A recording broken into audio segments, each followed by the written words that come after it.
Yes, yes, yes. Magandang hapon muli sa ating mga kasama. Nandito na naman si Kuya Goods nagbabalik. At syempre, kung di ka pa nakasubscribe sa ating channel, pasubscribe na lang po at hit mo na rin yung bell para updated ka sa ating mga video.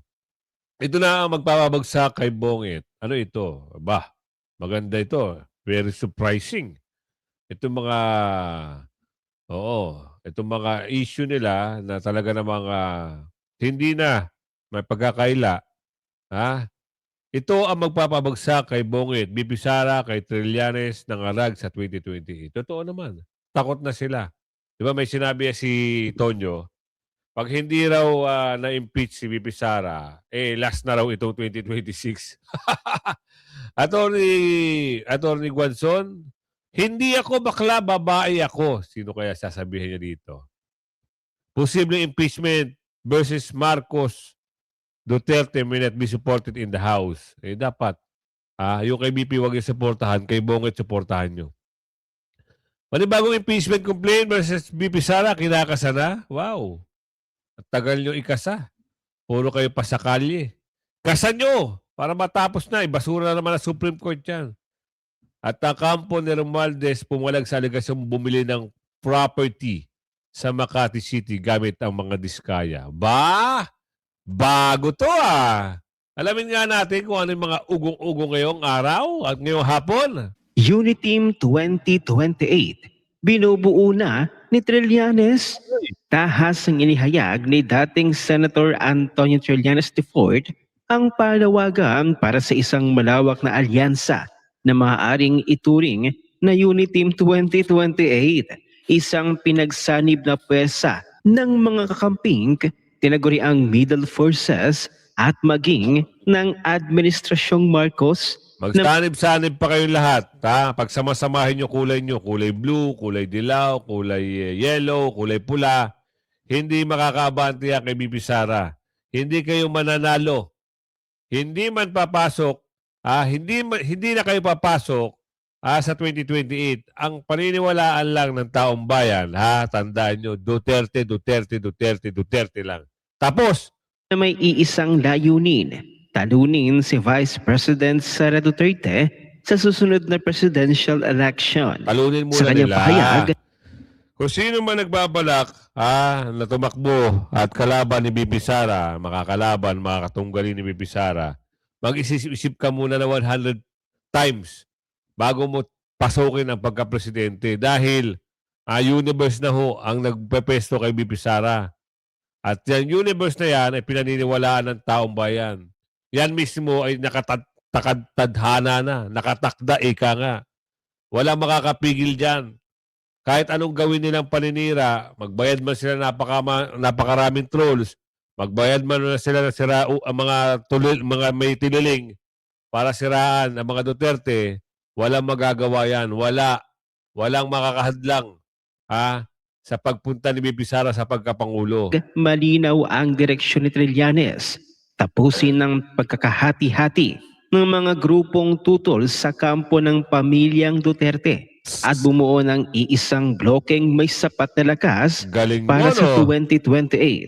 Aniya, ang tinutulak ko ay magsanib puwersa yung mga kakamping, yung mga middle forces at yung Marcos administration para mas malawak ang puwersa para matalo yung mga Duterte sa 2028. Ayon kay Trillanes, kritikal ang maagang pagbubuo ng alyansa, lalo't lumalabas sa mga survey na nangunguna si Vice President Sara sa mga posibleng kandidato sa pagkapangulo. Gate niya, kung magkakanya-kanya ang oposisyon at mga hindi kaalyado ng mga Duterte, mananatiling mahina ang kanilang tsansa laban sa solidong base ng suporta ni Vice President Sara. Sa ganitong konteksto, binabasa ng ilang political observers ang pahayag ni Trillanes bilang unang hakbang sa paghulma ng isang de facto uniteam para sa 2028, isang koalisyon na hindi nakabatay sa ideolohiya kundi sa iisang layunin, pigilan ng muling pag-akyat ng pamilyang Duterte. Ito nyo, sa sobrang takot, naghihikayat ng kakampi. Kawawa, hindi na nalo sa pagka-mayor. Barangay Tanod, pwede ka. Di ba? Kung kayo may tiwala sa sarili nyo at kaya nyo tumbasan at labanan ng mga Duterte, hindi kayo manghihikayat. Oo, ang laki ng takot nyo sa mga Duterte kaya kayo nagtatawag ng kakampi. Kaya nga sabi ni Aling Ledesma, lagi niya sinasabi, kahit magsama-sama pa kayo, yung kulay nyo, hindi na ho paniniwala ng taong bayan. Dahil Duterte lang talaga may malasakit sa Pilipinos, sa mga Pilipino, at buong Pilipinas. Duterte lang talaga. Kayo, mukha lang kayo mga kortay. Gusto nyo lang pera, pera, pera. Yun lang iniisip mo. Baka nagsenador ka, ano ba nagawa mo? Wala naman, di ba? Tanongin mo yung mga ibang senador dyan. May nagawa ba maganda? Diyos mio, malimar. Kung kayo ho ay gagawa ng ikakatalo ni Bibi Sara, wala na kayo. Hindi kayo tatangkilikin ng taong bayan. Maniwala kayo sa maniwala. Pag-isipin nyo na 100 beses. Sa pinakamataas na posisyon ng bansa. Bagamat wala pang formal na anunsyo ng mga pangalan o kandidato, malinaw ang mensahe ni Trillanes. Na ano? Nagsisimula na ang maagang pagkilos at ang laban sa 2028 ay unti-unti nang hinuhubog. 2 taon bago pa man ito opisyal na magsimula. Ngunit ang mga bawayang kongresista na gusto sanang bumoto para sa impeachment ni Vice President Sara ay tila hindi na makakaboto pa. Remember, 32 million voters ang mayroon si Vice President Sara. At mas dumami pa nga ito ngayong taon. Kung patuloy nilang pababagsakin at patatalsikin si Vice President Sara, tatandaan sila ng mga voters ng 32 million mahigit at posibleng matamaan sila sa 2028 elections kapag sila naman ang tatakbo sa 2028 sa Kongreso. Kaya dito ay ipit talaga sila. Impeach Sara at your own risk. An impeachment vote will be noted by 32 million Sara followers who will be... Pasensya na kayo medyo nag-rhinitis na naman tayo. Ito, kahit nga sabihin nila, impeach sila bukas maniniwala tayo, ibabasura ka agad ng Supreme Court. Kasi bakit? Nagawa na nila yan, maghain ng impeachment, pero wala rin nangyari. Diba? Kasi wala namang paniniwala, hindi maniniwala sa Supreme Court kasi ang labanan, politika. Diba? Ano ba ang issue ngayon? Yung number 1 issue yung flood control. Dapat may mananagot doon. Sino ba napapanagot nila? Wala, contractor pa rin. Yung mga DE, ayan, kung ano-ano lang, may babaligtad, may kung ano-ano sila sabi. Hanggang ngayon, doon pa rin kay Diskaya, si Diskaya pa rin ang nakulong. Di ba? Yung balulong, asan? Wala. Ngayon, sasabihin nila, impeach Sara, impeach Sara, impeach Sara. Impeach nyo yung boss nyo para maniwala ang taong bayan. Diyan kayo mag-focus. Ano kaya yung usapin? Mapunta tayo kay Atty. Guanzon. Ano kaya to? Hindi ako bakla. Sino kaya pinapatamaan dito ni Atty. Guanzon? Malamang. Malamang. Sino kaya? Alamin natin, Atty. Yan. Grabe na itong media war, world war ni Senator Amy at ni Senator Ping Lacson.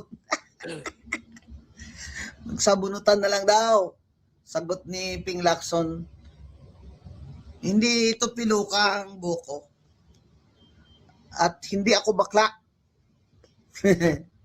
Ang sagot ni Senator Amy, yung video ng mga bakla. Bakla. Sayaw-sayaw mga bakla. Hindi ako bakla. Hindi ako bakla. Hindi ako bakla. Babae ako.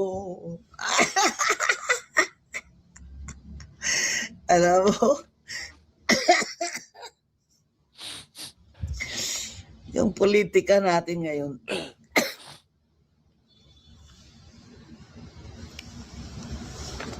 Hirap kasi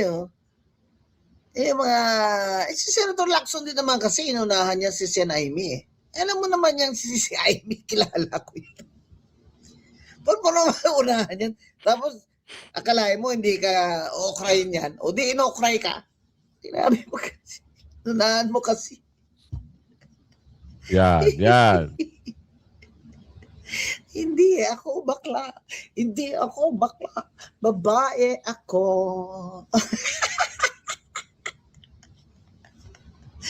Ah, nakatikim. Ang hirap talaga ngayon. Dati, nirespeto mo itong mga matandang ito eh. Parang, ngayon ang hirap na magrespeto. Kasi parang, di ba? Nuunahan nyo naman eh. Yan ang problema. Gaya ko, wala daw ako respeto. Bakit ako respeto sa inyo? Taxpayer ako eh.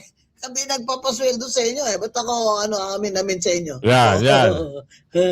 Dahil may ranggo kayo. Eh kung wala kayong ranggo, sabay tayo sa kalye o sa mall. Sino kaya ang babatiin ng mga tao doon? Kayo o ako? Sure ako. Kasi hindi nga ako, wala akong ranggo ngayon. Binabati ako ng mga tao sa mall. Tama. Na po yan. Huwag kayong ma-expect na respetuhin kayo ng mga tao ay yung mga ginagawa nyo dyan. Hindi kami sang-ayon. Nangyari doon sa Blue Ribbon Committee ngayon. Wala Wala na. na. Si Sandro. Wala na.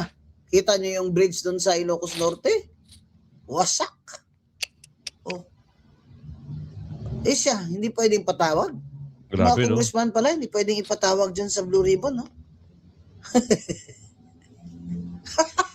Papunta ka lang yung rules of Blue Ribbon. May summon any citizen except congressman. Yan, mga kababayan. Kaya hindi ako naniniwala na si Sandro imbestigahin yan Tama. ng ombudsman. Oo. Kahit na nag-refer pa ang ICI. Palagay ko hindi ka nag-refer ang ICI. Tingnan mo, sinabi ko noon, inutil yung ICI na yan. Ngayon, ano na? Oo naman. Diba? Ano nangyari sa ICI? Wala na. Parang, ayun kasi yung patatakip nila sa issue eh. Di ba? Sila. Para may mapagtakpan, kaso hindi tinangkilik ng taong bayan. Demolish. Di ba? Wala na ICI. Ito. Posibleng may impeach talaga rin. May magfa-file ng impeachment complaint laban kay Pangulong Bongbong Marcos sa Congressman Puno. Anong basa ninyo? Sa palagay niya, iuusad ba yan? Alam mo, sa akin, at sa maraming nakakausap ko, no? Na Parang ano? sa Congress, parang sawa na kami sa impeachment eh. Ang dami-daming pinag-uusapan na, ang dami nating problema. Hindi pa nga natatapos itong pag-iimbestiga dito sa mga nangyari sa mga flood control, di ba? Tuloy-tuloy pa yan. Si Senator Lacson, tuloy-tuloy pa yung investigasyon niya at mabuti na lang. No? Tinutuloy niya yung investigasyon niya. So, palagay ko marami pa kami dapat isipin. Siyempre, katungkulan namin na pag may dumating na impeachment complaint, titignan namin. Di ba? Basahin namin kung meron bang base yan o wala. Pagdating sa inyo, sa amo nyo, parang wala na kayong parang sawa na kayo. Samantalang, kay BP Sara, nagsipirma kayo. Ngayon, yung amo nyo na nabibingit sa impeachment, parang ayaw nyo. Ganun ba yon? Mayroon kayong paborito?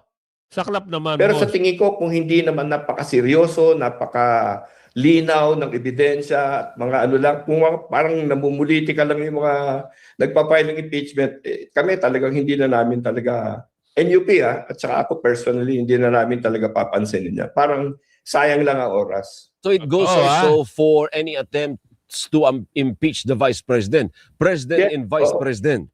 Oo, lahat na impeachment parang wala nang saysayan eh. Kasi, ang dami na oras na nalagay dyan eh. Kung saan-saan na nakarating yung mga impeachment na yan eh. Tapos ang nakikita natin, siguro, hindi siguro malinaw at hindi gusto ng tao talaga kasi walang dinadatnan eh. Oh. At ang dami natin kailangan pag-usapan. Alam mo, pag pumasok tayo sa impeachment, magko-committee hearings yan sa the Committee on Justice, ang daming haka-haka na naman, alam mo, at mawawala yung isip ng tao sa mga tunay na problema natin. Yung pagandahin Ano ba tunay na problema, boss? Ang tunay na problema, yung nagnakaw ng mali-malita. Di ba? Dahil ba mas matibay ang laban patungkol sa boss nyo, wala na kayong gana sa impeachment. Ipagsabay nyo kung gusto nyo. Sabay nyo lang para makita ng taong bayan kung sino papaboran ng taong bayan. Ako, for sure ako, ang papaboran ng taong bayan, ha? Yung gusto nila ma-impeach ay yung boss nyo. Di ba? Pero si BP Sara, wala yan. Hindi yan papatukin ng takilya. Kasi tapos na siya dyan eh. Di ba? Wala nang ang saysay yung ginawa. Yung ginawa ni ng tawag dito, nung ginawa ng mga kakampi mo na nagsipirma. Hindi sila kinatigan ng korte. Ano nangyari? Malamang sa February 6, ang hatol dyan, ibabasura na talaga. Tapos may papasok na naman makukulit. Di ba? Ando na naman sila. Natin ang gobyerno natin, gawin natin matino ang ating pamahalaan. Kung talagang pinagdududahan ng ating mamamayan yan, bawiin natin ang kanilang pagtitiwala, di ba? Tama na itong nagbabangayan, puro politika, na alam naman natin walang pupunta, di ba? Kasi yung Senado ngayon sa tingin ko, mahirap na may ma-impeach dyan eh. So pwede na may mag-i-sponsor, di ba? May mag-i-sponsor din naman talaga niyan. Pero yung usad, malamang hindi uusad dyan at mauwi sa talagang impeachment. Tingin ko Puro talaga impeachment talaga ang tulak ng bibig din ito, no? Minsan hindi ka na maniniwala sa mga ganito eh. Sige, impeachment na lang laging nasa utak, no? Eto ulit, sa programa nila lagi yung impeachment ni Bibi Sara. Wala silang programa na impeachment ni Bongit. Panibagong impeachment yan, na niluluto Kay Bibi ngayon Sara laban naman po yan. kay Vice President Sara Duterte. Isasama kayo dyan ang mga alegasyon ng nagpakilalang dating tauhan ng bise na si Camille Madriaga. Nasa frontline ng balita Sama niya, nyo lahat! Bastian Enrique. Isama nyo lahat. Wala nang sustansya yung mga pinagsasabi. Bakit nasaan ba si Madriaga? Di ba nasa Oblo yan? Ngayon, gagawa na naman ng kwento para saan? Ito na naman, siya raw yung pinaka-state witness. Siya na naman daw yung, yung ni bagman ni BP Sara.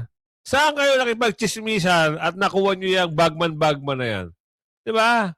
Tuloy, puro sila BP Sara, ayaw nang tirahin yung amo nila. May nilulutong bagong impeachment complaint laban kay Vice President Sara Duterte. Pangungunahan daw ulit ito ng civil society groups at ilang sektor ng simbahan. Ayon yan mismo kay dating Senator Antonio Trillanes IV. Nako, ayan na. Si Tonyo. Aking impormasyon, ang magpa-file nito ay mga members ng civil society, ng simbahan, basically the same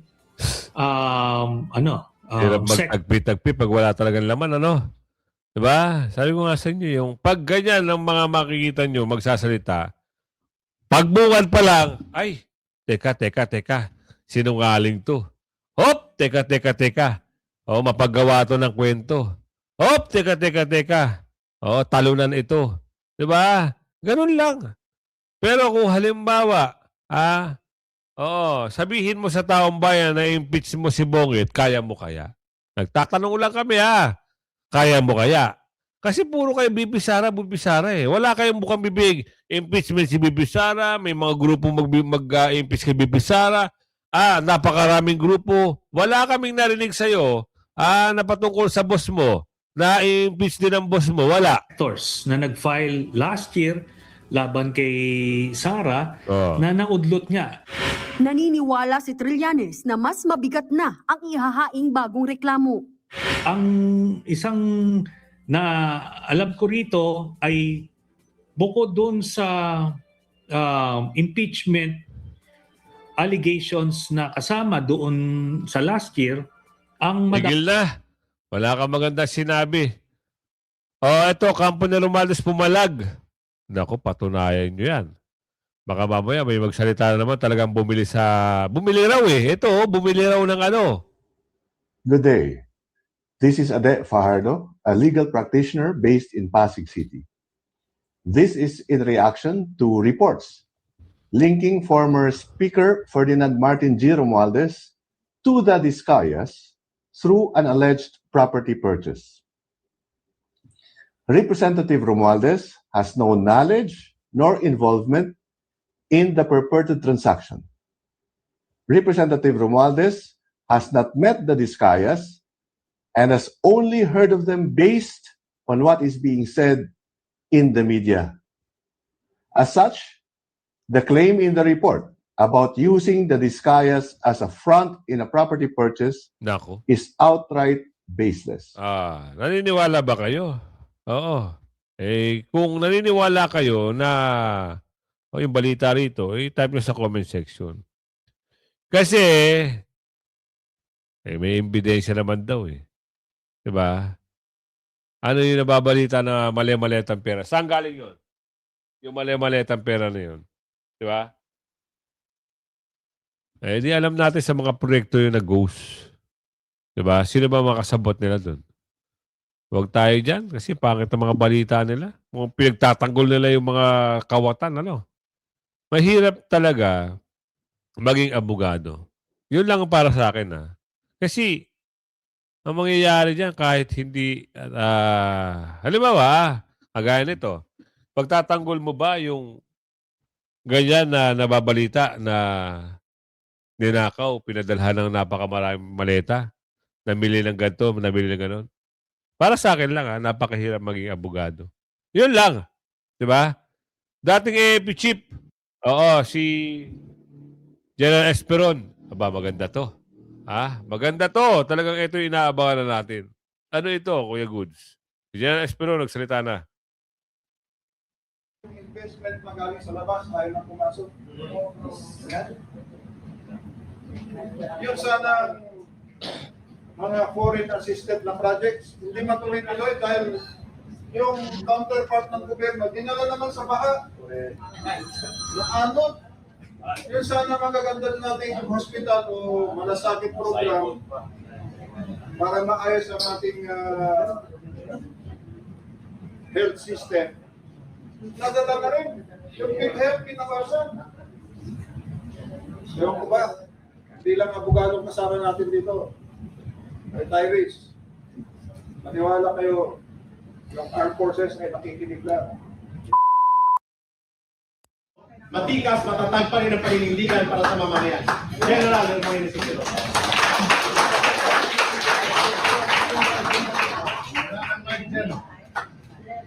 Maraming salamat, Eric. Sir, sa totoo lang, Talagang tatamaan. nung sinabihan ako na mag-mimit yung kampilan, talagang may tumama sa akin. Alam niyo bakit? Yung Kampilan Division, yun yung nasa Cotabato. 6th Division. Yung aking brigade noon, 6th Auto Brigade, Bibireco, kasama doon sa mga brigade. Wow, palakpakan natin!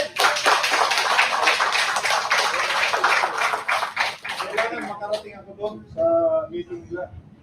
At ito ngayon, natutuwa ako at Oy, sir, si Kagado, pagpili na. Yes, sir. Yes, sir, Ado, pag ginawat. Yes. Nag-Amerika din ito, pero tama. mas gusto sa Pilipinas. Kaya lang, minsan naiwanan niya yung puso niya sa San Francisco. Pero pinawi na niya. Dahil ang puso niya talaga ay para sa Pilipinas.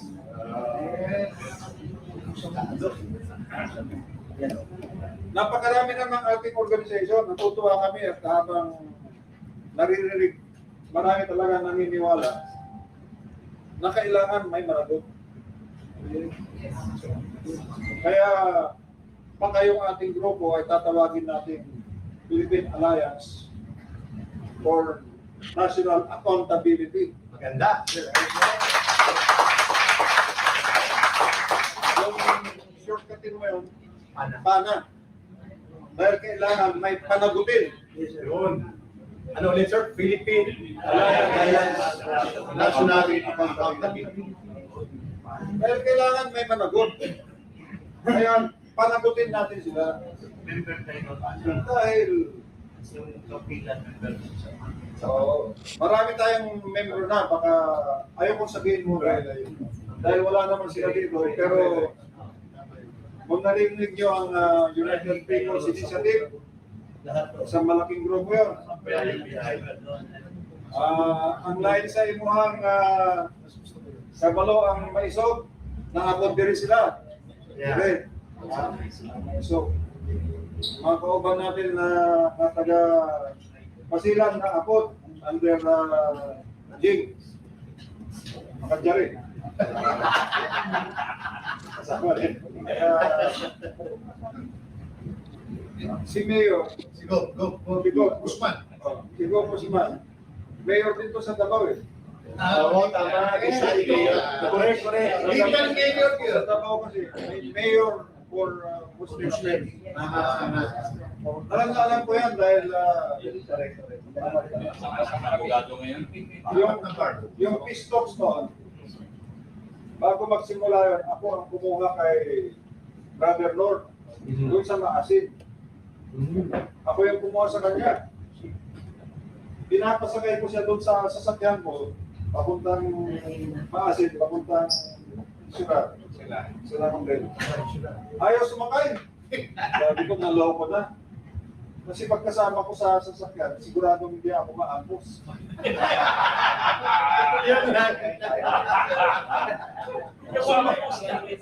Sumakay siya sa bus. Tatlong bus sila. Biro ngayon, sinundo ko, tapos 5 lang kami sumunod na. Loko na, dami pala nila. Nung kaya niya sumakay sa aking sasakyan, sumakay din ako sa bus. Ibala na, kaya pagmula noon hanggang ngayon, kaibigan ko siya. Kasi na, ganun talaga eh. Marami akong taong namatay sa Basilan, sa Buanga, Apolo. Pero gusto lang natin naman na ilagay sa lugar lahat at magkaroon ng katahimikan. At kung mag-firma na tayo ng final peace agreement, sa Jakarta ginawa yun. Pero may symbolic na signing sa Malabang. Malabang. Kita mo? Malabang. Presidential security na ako ni LDR. Doon sila nagpirmahan. Natakot na naman ako. Kasi ito naman si FBR. Kaya ko namang dalhin doon sa States na nakasakay, naka-armored vehicle. Pero ang ginawa niya, naglakad. 1 kilometro, linakad papuntang States. Patay si Esperon. Pag may nangyari dito, wala na si Colonel Esperon. Pero, ano naman pala, talagang napapanahon na para magpirmahan ng peace agreement. At sana, ayaw ko din pala yung pwede pa ba magpwede ng wala akong tingin, wala akong nakapansin. Ano yan? Appetizer para